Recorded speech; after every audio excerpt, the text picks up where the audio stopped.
Hi guys, it's Anglos from JustStarTrek.com, and today I'm very pleased to be joined by a fellow Star Trek fan, Paddy Porter, Live long and prosper. in his lovely red shirt. Hopefully he'll survive to the end of the episode.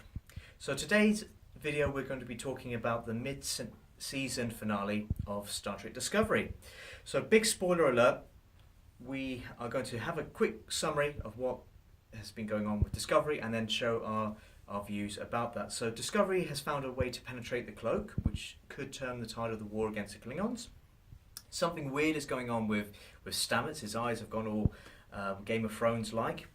Ash Tyler is on his knees in front of his Klingon captor.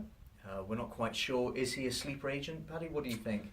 Well, I mean, L'Rell has clearly done some terrible stuff to him, and he's clearly under her control, as you will see in the final episode before the break, when they're actually on the ship of the dead. So yeah, he's got to her in some way, and obviously there's a lot to explore in that. Yeah, indeed. Is he a sleeper agent? We just don't know. I hope they're not that obvious, but we'll see. There's a bit more lighting on the bridge, so we can see what's going on. So obviously, CBS have forked out for a few more fluorescent tubes, which is always a bonus. Well, the engineering department have obviously been around changing the duff lamps. Yeah, the power levels have been increased, so yeah, thanks for that. The Klingon Death ship is gone. It's quite a cool little sequence where they were jumping around the Death ship. That was pretty cool, wasn't it? Yeah, it was interesting because it was 133 leaps. Come back to that probably later on. But I know, because looking at the After Trek show, they were considering doing some ridiculous 500,000 leaps, but which I think would have stretched credibility even further. Yeah. But yes, it was an interesting little scene, and they could have done with some more smaller, compact, and less vocal beacons to put on the ship, but small point. Yeah, very subtle spy mission. Absolutely. Starfleet beacon engaged, waiting for number 2. Yeah. Very subtle. I liked it. Okay, and Michael's got her old Captain Georgiou's badge back, which is showing her path of redemption by the end of the season, I suspect. And Discovery is now lost somewhere in space, time, universes, with floating debris around her. So what do you make of that, Paddy? Well, I suppose in terms of a scene, it's very reminiscent of the reboot of Star Trek when they go to Vulcan and the Enterprise comes out of warp and is completely in the middle of a decimated Federation fleet. So I like that sort of connection. They don't know where they are. There's no stars by which they can navigate by. So yeah, I've got a few theories on where they are. Okay, maybe we can explore them in a minute. So just stepping back a bit, Paddy. Yeah. You're a big fan of Star Trek, all the previous series like myself. How's the transition been moving from old Trek to new Trek? Well, there's always this debate about canon, isn't there? And imagine when Gene Roddenberry set out for his wagon train to the stars. I mean, I don't think anyone would have imagined that Star Trek would have grown to what it has. So to sort of plot out a complete pathway from the Federation going into space, as we saw in the Enterprise series, Star Trek Enterprise, to where they went in the future and having these shows slotted in, there's going to be instances where canon has to be slightly tweaked, and the technology as well. I was brought up in the original series. You can't have the Bridge of the Discovery 10 years before, it's 10 years before, isn't it, looking like that bridge, because no one would believe it. Yeah. So no, I don't get too hung up on this sort of, I like it to flow, I like it to follow sort of canon, I like it to explore where it's gone, and I like the technology. I think there's a lot of the rebooted Star Trek in the Kelvin universe type technology in there, and I think that's good and proper, mixing more televisual, more exciting. Yeah. And the graphics and the computer screens and everything are really good. Yeah, and I agree with a lot of what you're saying. I mean, I think as fans we have to almost let go of the baggage that we had before, but I know a lot of fans are getting hung up on the fact that there isn't a lot of continuity style-wise. We've got F-words going in there, we've got nipples going in there, all these new things for Star Trek, and I think it's a time of it's a reflection of our modern time. So moving forward, in terms of the style of the ship itself. I mean, it's similar but quite distinct from what's come before. Well, I think from an engineering point of view, because I am an engineer at heart. Of course. Montgomery Scott and I were very good friends at the academy. Yeah. It is a very angular, basic, not sexy looking ship apart from the rotating disc, which is incredible. You know, it's almost like a machine, I think, that's built to do something specific. Yeah. You know, it's not an exploratory ship. It's not out there meeting new races and being diplomatic. It is a ship of war almost, a bit like the Defiant, SS Defiant. You know, it was built to fight and to kick ass, and that's what it's doing. I think it took me maybe 2-3 episodes to get the new style. Yeah. I think pilot 1, and then we had a sub-pilot when we actually saw the Discovery. It was a good introduction to the new universe, shall we say, the new timeline. I liked Michael Burnham. I think she's a strong character. Yeah, she's very good. I like the setup to the war and how it was started. I like Captain Georgiou. She was really good. And moving forward, I did feel the first couple of episodes were quite dark. You know, we had a mysterious captain who potentially tortured animals, beings, things like that. It's very anti-Trek in my view. And that put me off slightly in the beginning. Very Section 31. Don't Indeed, yeah. NCC 1031. Are they being that obvious? Who knows? But episodes... And the black combat as well. Black Alert. Black Alert. There's a lot of blackness running through this through this new show. So episodes 4 onwards, I liked it. I started to get into the whole tardigrade storyline. I liked that. It showed a bit more of a human side to it. I felt that the first 3-4 episodes were, they weren't Star Trek characters that I could relate to. They were very antagonistic, bitter. I think the first few episodes were not Star Trek-ish as we would understand it to be. There wasn't about exploration and it was about a war, starting a war to protect the Federation. And I think from that point of view, it did take a little bit. I like the first 2 episodes. I like the way they were set up, setting the scene. I love the visuals. I love the space battles, the way that ships were flanking each other, turning. They weren't always on the level when they fired. They obviously spent a lot of money. But then we got into the tardigrade, and that's sort of anti-Star Trek. You know, it's all about not indigenous life and protecting them and the prime directive. And here we are, we've got a ship that's actually reliant on a space being for transportation across the universe, and that's not Starfleet. No. And then you see the black comm badges and the guys guarding the engine room and stuff, and you just think that it has for me an element of Section 31 about it. And it is obviously the sister ship blowing up as well.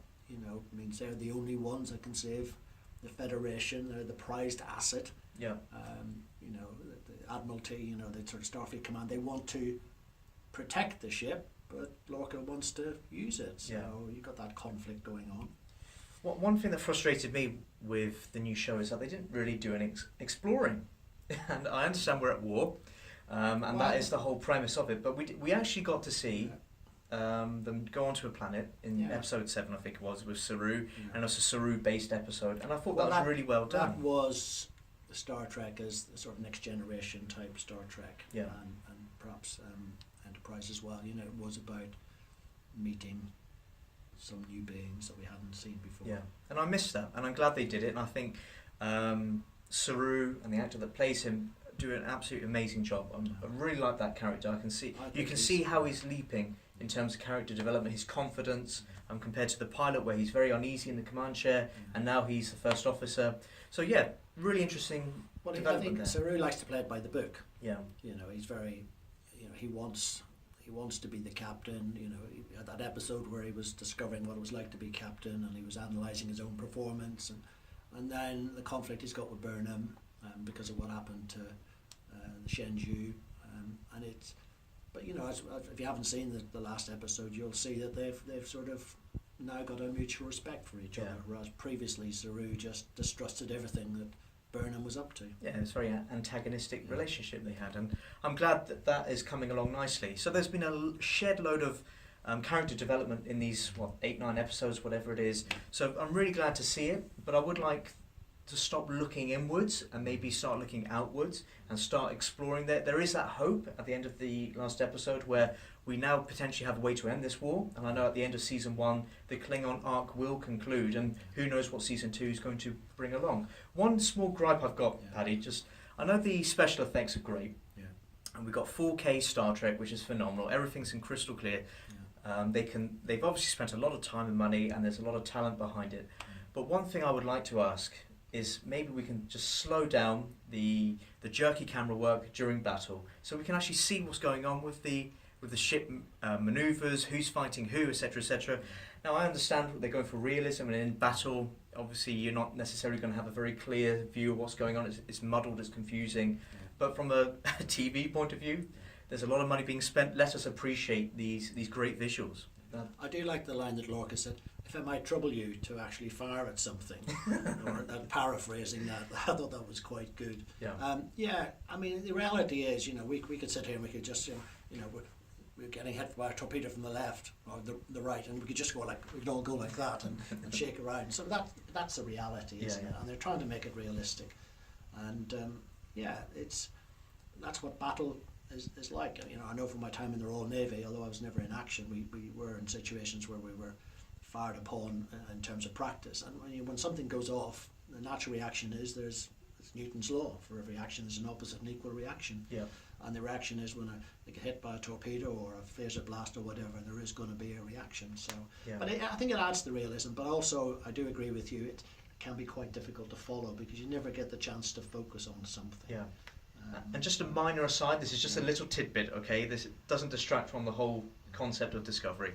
But the phaser blast is gone Star Wars stroke J.J. Abrams. I wish they just had a continuous beam. I did like that, but I'm not going to lose sleep over it. It goes back to the reboot of Star Trek when they went on the Nero ship, and it was that sort of pow boat of energy that went. I always thought the continuous phaser line was very cool, but that's a minor gripe. So moving forward, those Klingon weapons, they're pretty nasty. They're disruptors, aren't they? There's no all that green stuff. I wouldn't want to be the cleaner on that ship. No, absolutely. No, definitely not. That room where they have all those bodies. Yeah, again, it's going to take a lot of disinfectant, isn't it? Indeed, Moving forward then, Paddy, where do you think the season will head, and where do you think Discovery will go? Well, I mean, as you've already said, obviously the Klingon arc isn't over just because a certain ship, I won't tell you who died on it, but a certain ship has died and is no longer around. But the Klingons still have the cloaking technology. I'm not sure about the fact that we got these crystals that can detect cloaked ships. And if I remember back to the sort of original series, even then it was still quite difficult to detect cloaked ships. Yeah. But they understood about, they understood the method by which they could do it. Yeah. And of course nothing's changed. They can't fire weapons while they're cloaked. They can't transport while they're cloaked and all that sort of thing. I think where they are now, lost in space, to use another, because they are sort of lost in space. We don't have Robbie the robot there, but maybe they could use him. Yeah. And Dr. Zachariah Smith, he could come along and and capitulate to the Klingons. I think personally they have gone to some alternate universe. Okay. So do you see a mirror universe kind of storyline, maybe a two-parter when we resume? Yeah, I understand reading around the subject they did plan to do some of that, and I think this is probably the point where they are. Yeah. And clearly some massive battle has occurred. Yeah. We're not sure by who, between who, or who's involved. It might be Klingon Federation, there might be other races in there perhaps. Yeah. So, it's going to be interesting. They set it up nicely. I mean, certainly after they blew up the ship of the dead, I did look at my watch and think, I've got another 10 minutes to go, it's something coming. Yeah. And maybe that should have been like wouldn't be 2 parsecs because that's quite a lot of time. And so it's going to be interesting where they go with this. And if they are in the parallel universe, of course, they would like to get back. Yeah. So perhaps there's going to be a sacrifice later on by Stamets. One last push, one last jump. I mean, we did see him, and when he was brushing his teeth, the mirror, one half of him was left there. So it's almost a mirror universe. Yeah, very good. Sort of things. I hope they don't overplay it, because when the original series did it, when Deep Space Nine did it. It was one-off specials. I hope it's not a regular thing. I think that could distract slightly from it. I like the one the Enterprise did, where the communications officer became the captain. I thought that was, and they started off with the sort of the World War II imagery, where the Nazis were victorious, and I thought I liked those because they were sort of. I do like the action. I know you're more into the sort of classic Star Trek, visiting planets, meeting new aliens, etc. But I like the battle scenes, and some of the original series stuff. There wasn't enough of that for me. But that's the balance, isn't it? It seems to have something for everyone. I think with the new series, they've obviously gone to attract new viewers. Yeah. Because that's what they have to do. They have to get the new generation or the next generation of viewers involved. I think you've made a good point there, because I look back at the first, let's say, half season of The Next Generation, the first season, the first 12 episodes, and there were some really interesting storylines and acting as well. So characters found their legs, and the writers kind of were feeling around to see what was everything going to be. They even rehashed an original series episode, so they weren't brilliant. And it wasn't. Let's not forget, it wasn't until season 3 that The Next Generation really found its stride. So Discovery, I feel, has launched strongly. I think it's going to do very well. Season 2 has already started filming, which is great. And I think, to just go on what you said, Paddy, us old Star Trek fans, we will get used to it. It's inevitable. We will get used to the new style, the new characters. Well, we live in a world of change. I mean, the world changes so quickly these days, and Star Trek has just mirrored that, really. And Star Trek fans, the old diehards, have got to get used to it. It's not going to go back to the way it was. It's just not going to work. I mean, that's why Star Trek finished, because actually it was just getting tired. Yeah. They were rehashing the same old stuff, but with sort of more up-to-date visuals. And I'm disappointed that Enterprise didn't get the chance to have another couple of seasons. Yeah. I think that did finish too early, but it just had run out of steam. Yeah. And certainly with the rebooted style, it's more like the style of Bourne, and with Bond, it's the reboot. And the reboot of Star Trek, the sort of action-based, people like to see action. Yeah. And it's more... That's the age we live in. Yeah. Dark, action, gritty. But let's not forget, Star Trek isn't based on that. Let's not forget that Star Trek is about philosophy. Yeah. It is about exploring the human condition. That is, with a bit of action aside. So, as long as we have a balance, I'm happy moving forward. I think as we move into season 2, we'll probably start to see a bit more of that. Yeah, we've seen Lorca already wanting to explore more. He wants the war to be over. He wants to explore strange new worlds. Yeah. And that's great. I'm glad that we have a more upbeat tempo to Star Trek. And let's not forget, Star Trek Discovery has done phenomenally well with downloads and streaming in America. It's consistently at the top of the charts there. So there's a massive demand for it. People love Star Trek. And yes, okay, us fans may grumble about it, nitpick here, there and everywhere, but let's not forget the bigger picture, where new fans are now being made. My wife never really liked the original series and all the other series that followed, but now she loves Discovery. It's a brand new Star Trek, so it really does appeal to new people. Yeah, I think that just reinforced the point I made. It is targeted, clearly reference to the past, and quite respectfully so, but in a slightly different way. But it's getting the new generation, the next generation of viewers and fans in. Yeah. So that this lovely story that Gene Roddenberry started can continue, and his son's involved, obviously, with this iteration of it. And it's different, but I like it. I like it very much. That's a good summary. It's different, but I like it, and I completely agree with you. It's different, and it took me a while to get used to it, but I'm glad to see where it's ended mid-season. I think we've ended well, and I look forward to when it resumes in the new year. And I'm really pleased that we have new lives to Star Trek, and let's see where we end up. Okay. Brilliant. Well, thanks for inviting me up for a chat. No worries, from the engine room. Shoveling all those dilithium crystals into the dilithium chamber is quite hard work. Indeed, I gave you a 10-minute break, so absolutely. And it'll be great to have you back again, Paddy, another time. So thanks for listening and watching. Please leave your comments below. We would love to hear your thoughts on what you think of Star Trek Discovery. I know it has polarised the existing community. We'd love to hear and discuss with you. So please like, share, subscribe, and I look forward to speaking with you soon. Live long and prosper.